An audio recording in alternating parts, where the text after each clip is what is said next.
دنیا کی پوری ہسٹری میں صرف ایک ہی ایسا واریر گزرا ہے جس نے کبھی کوئی جنگ نہیں ہاری. وہ تھے اللہ کی تلوار حضرت خالد بن ولید رضی اللہ تعالی عنہ. حضرت خالد اتنے گریٹ واریر کیسے بنے کہ خود نبی اکرم صلی اللہ علیہ وسلم نے انہیں سیف اللہ یعنی اللہ کی تلوار کا ٹائٹل دے دیا. یہ سمجھنے کے لیے ان کے بچپن کی سٹوری جاننا ضروری ہے. کہانی شروع ہوتی ہے مکہ سے، جہاں قریش کا ایک بہت ہی پاورفل قبیلہ آباد تھا جس کا نام تھا بنو مخزوم. یہ قبیلہ اپنی ملٹری سکلز، بہادری اور لیڈرشپ کی وجہ سے مشہور تھا. حضرت خالد بن ولید اسی خاندان میں پیدا ہوئے. ان کے والد ولید بن مغیرہ قریش کے سب سے امیر اور انفلوئنشل لوگوں میں سے ایک تھے. خالد نے بچپن سے ہی فائٹنگ، ہارس رائڈنگ اور بیٹل اسٹریٹجی سیکھنا شروع کر دی. ان کا گھرانہ ایک ملٹری مائنڈ سیٹ رکھتا تھا. یہی وجہ تھی کہ وہ جوانی تک پہنچتے پہنچتے قریش کے بیسٹ فائٹر بن گئے. لیکن اس وقت تک وہ اسلام کے شدید خلاف تھے.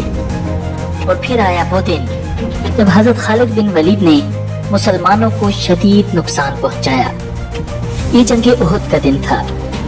مسلمان یہ جنگ تقریباً جیت چکے تھے. قریش میدان جنگ سے بھاگ رہے تھے کہ اچانک حضرت خالد نے گروپ کے ساتھ مسلمانوں پر حملہ کر دیا. ایک ایسا حملہ جس کی مسلمانوں کو توقع ہی نہیں تھی. اس حملے کی وجہ سے بہت سے صحابہ کرام شہید ہو گئے. حضرت خالد کی ملٹری اسٹریٹجی کی وجہ سے جنگ کا پانسا پلٹ چکا تھا. قریش میں خالد بن ولید اب ایک ہیرو بن چکے تھے. مگر حضرت خالد بن ولید بہت خوش نہیں تھے. ان کو ایک چیز مسلسل پریشان کر رہی تھی. وہ یہ کہ جو وقت گزرتا جا رہا تھا اسلام تیزی سے پھیلتا جا رہا تھا اور مسلمان مزید سٹرونگ ہوتے جا رہے تھے. اب ان کے دل میں بہت سے سوالات اٹھ رہے تھے. کیا مسلمانوں کے ساتھ کوئی غیبی مدد ہے؟ کیا محمد واقعی اللہ کے رسول تو نہیں؟ وہ اسی کنفیوژن میں تھے اور وقت تیزی سے گزر رہا تھا. یہ 628 عیسوی کا موسم بہار تھا. پودوں پر کلیاں پھول بن کر کھل رہی تھیں. بازاروں میں رونق بڑھ رہی تھی. حج کا زمانہ قریب آ رہا تھا. اسی لیے عارضی دکانوں اور ٹھیلوں نے شہر میں چہل پہل بڑھاتی تھی. لیکن عجیب بات تھی کہ اس بار بنی مخزوم کا شہزادہ خالد کچھ اداس اور کھویا کھویا تھا. وہ شہر میں منعقد ہونے والے جسمانی اور جنگی کھیل تماشوں کے مقابلوں سے بالکل لا تعلق تھا جن میں وہ ہمیشہ بڑھ چڑھ کر حصہ لیتا تھا. اس کی سوچ کا محور اسلام کی ہر روز بڑھتی ہوئی طاقت تھی. حضرت خالد بن ولید سوچ رہے تھے کہ اب تک اسلام کے مخالفین نے مسلمانوں کو میدان جنگ میں 28 بار للکارا ہے، لیکن اپنی تمام تر عددی برتری اور بہتر جنگی ساز و سامان کے باوجود ذلت اٹھائی. کبھی آپ کے ذہن میں جنگ بدر کا نقشہ پھرنے لگتا جب معمولی ہتھیاروں سے لیس 313 مسلمانوں نے ابو جہل کے 1000 کے لشکر کو شکست فاش سے ہمکنار کیا تھا. اور کبھی جنگ احد میں مسلمانوں کی ثابت قدمی اور جانثاری آپ کی آنکھوں میں پھرنے لگتی. آپ کا ذہن اور تجربہ بے سر و سامان مسلمانوں کی ان عظیم فتوحات کو سمجھنے سے قاصر تھا. کبھی کبھی آپ سوچتے کہ کیا مسلمانوں کے ساتھ کوئی غیبی طاقت ہے؟ کیا محمد صلی اللہ علیہ وسلم واقعی اللہ کے رسول ہیں؟ اسی کشمکش میں کئی ماہ گزر گئے. صلح حدیبیہ کو 1 برس بیت چکا تھا. معاہدے کے مطابق رسول اللہ صلی اللہ علیہ وسلم اپنے جانثاروں کے ساتھ عمرہ کے لیے مکہ میں داخل ہوئے. حضرت خالد بن ولید الجھے ذہن کے ساتھ مکہ سے نکل گئے تاکہ وہ شہر میں مسلمانوں کے داخلے کا منظر نہ دیکھ سکیں. مکہ میں 3 روز قیام کے دوران نبی اکرم صلی اللہ علیہ وسلم نے خالد بن ولید کے بھائی حضرت ولید رضی اللہ تعالی عنہ سے فرمایا، افسوس خالد میرے پاس نہیں آیا. اگر وہ آتا تو ہم اس کا پرتپاک خیر مقدم کرتے۔ خالد جیسے شخص کو اسلام سے دور نہیں رہنا چاہیے۔ ایک دوسری روایت کے مطابق رسول اللہ صلی اللہ علیہ وسلم نے حضرت خالد بن ولید کے قبول اسلام کے لیے دعا فرمائی تھی۔ حضرت ولید رضی اللہ تعالی عنہ نے اپنے بھائی کو بہت ڈھونڈا لیکن ان کا کچھ پتہ نہ چلا۔ آخر حضرت ولید رضی اللہ تعالی عنہ نے اپنے بھائی کے نام ایک خط لکھ کر ایک شناسہ کے حوالے کیا اور درخواست کی کہ جب خالد آئیں تو یہ خط ان کو پہنچا دیا جائے۔ دوسری طرف حضرت خالد بن ولید کے دل کی کیا حالت تھی اور بھائی کے خط نے کیا کمال دکھایا، اس حوالے سے خود حضرت خالد بن ولید فرماتے ہیں، میں اکثر سوچا کرتا تھا کہ مجھے پیغمبر اسلام صلی اللہ علیہ وسلم کے خلاف ہر جنگ اور ہر محاذ پر ناکامی کیوں ہوتی ہے۔ پھر آہستہ آہستہ میرے دل میں یہ خیال تقویت پکڑتا چلا گیا کہ کوئی غیبی طاقت میرے دل میں محمد صلی اللہ علیہ وسلم کے لیے جگہ بنا رہی ہے۔ پیغمبر اسلام جب عمرہ کے لیے مکہ میں تشریف لائے تو میں وہاں سے نکل چکا تھا، جس پر میرے بھائی نے مجھے خط لکھا جس میں یہ تحریر تھا، مجھے تعجب ہے کہ تم اسلام سے اس قدر نفرت کرتے ہو، حالانکہ تمہارے جیسا عقل مند آدمی کبھی اسلام سے دور نہیں رہ سکتا۔ میرے بھائی، گمراہی کے اندھیرے سے نکل کر حق کی روشنی میں چلے آؤ۔ بھائی کا خط پڑھ کے میرے دل کی حالت بدل گئی اور میں رسول اللہ صلی اللہ علیہ وسلم کے حضور میں حاضر ہو کر اسلام قبول کرنے کو بے تاب ہو گیا۔ حضرت خالد بن ولید کے دل کو کسی پل چین نہیں تھا۔ آپ نے مکہ کے کئی با اثر افراد کو حال دل سنایا لیکن کسی نے قبول اسلام کے حوالے سے آپ کی حوصلہ افزائی نہیں کی۔ پھر آپ نے دل کا حال حضرت عثمان بن طلحہ کو سنایا، وہ قبول اسلام کے لیے آپ کا ساتھ دینے پر راضی ہو گئے۔ کیوں حضرت خالد اور حضرت عثمان نبی اکرم صلی اللہ علیہ وسلم کی خدمت میں حاضر ہونے کے لیے مکہ سے مدینہ روانہ ہو گئے۔ راستے میں ہدا کے مقام پر ان حضرات کی ملاقات حضرت عمر بن العاص سے ہوئی جو حبشہ سے آ رہے تھے۔ انہوں نے حضرت خالد بن ولید سے پوچھا، ابو سلیمان کہاں کا ارادہ ہے؟ حضرت خالد نے بتایا کہ وہ قبول اسلام کے ارادے سے مدینہ جا رہے ہیں۔ حضرت عمر بن العاص نے بتایا کہ وہ بھی یہی ارادہ رکھتے ہیں۔ ناظرین، 31 مئی 628 عیسوی کا دن اسلامی تاریخ میں بے حد اہمیت رکھتا ہے۔ اس دن اسلام کے دو عظیم جرنیل حضرت خالد بن ولید اور حضرت عمر بن العاص حضرت عثمان بن طلحہ کے ساتھ مدینہ منورہ میں داخل ہوئے۔ سب سے آگے حضرت خالد بن ولید، ان کے پیچھے عمر بن العاص اور ان کے بعد عثمان بن طلحہ تھے۔ نبی اکرم صلی اللہ علیہ وسلم نے انہیں دور سے آتے دیکھا تو تبسم فرمایا اور اس وقت تک مسکراتے رہے جب تک یہ تینوں حضرات آپ صلی اللہ علیہ وسلم کے پاس نہیں پہنچ گئے۔ انہوں نے آ کر خدمت اقدس میں سلام عرض کیا اور کلمہ پڑھ کر مسلمان ہو گئے۔ صلح حدیبیہ کے بعد رسول اللہ صلی اللہ علیہ وسلم نے دعوت و تبلیغ کا دائرہ عرب کے دور دراز علاقوں اور دیگر ممالک تک بڑھانے کا فیصلہ کیا۔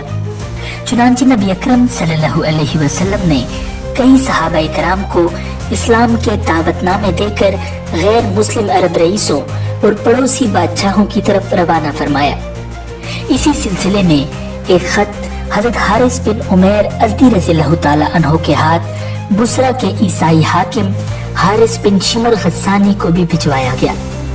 جب حارث بن عمیر رضی اللہ تعالی عنہ بلکہ کے علاقے موتا پہنچے تو یہاں کے عیسائی حاکم شرحبیل بن عمر غسانی نے آپ رضی اللہ تعالی عنہ کو گرفتار کر لیا اور سفارتی آداب کی دھجیاں اڑاتے ہوئے حضرت حارث رضی اللہ تعالی عنہ کو بے دردی سے شہید کر ڈالا۔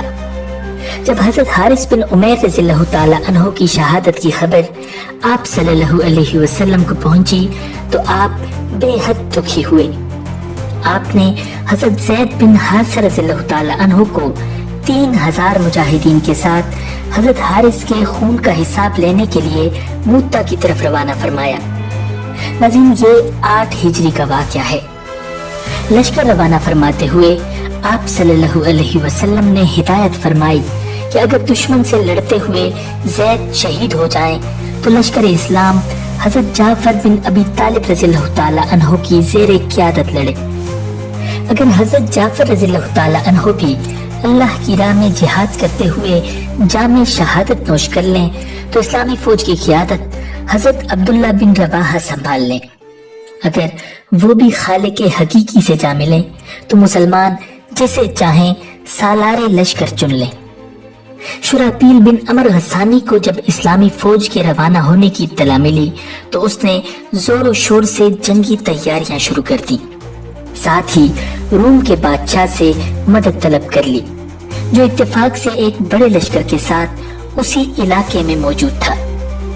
شہنشاہ روم نے 1,00,000 فوجی جوان شراحبیل کی مدد کو بھیج دیے۔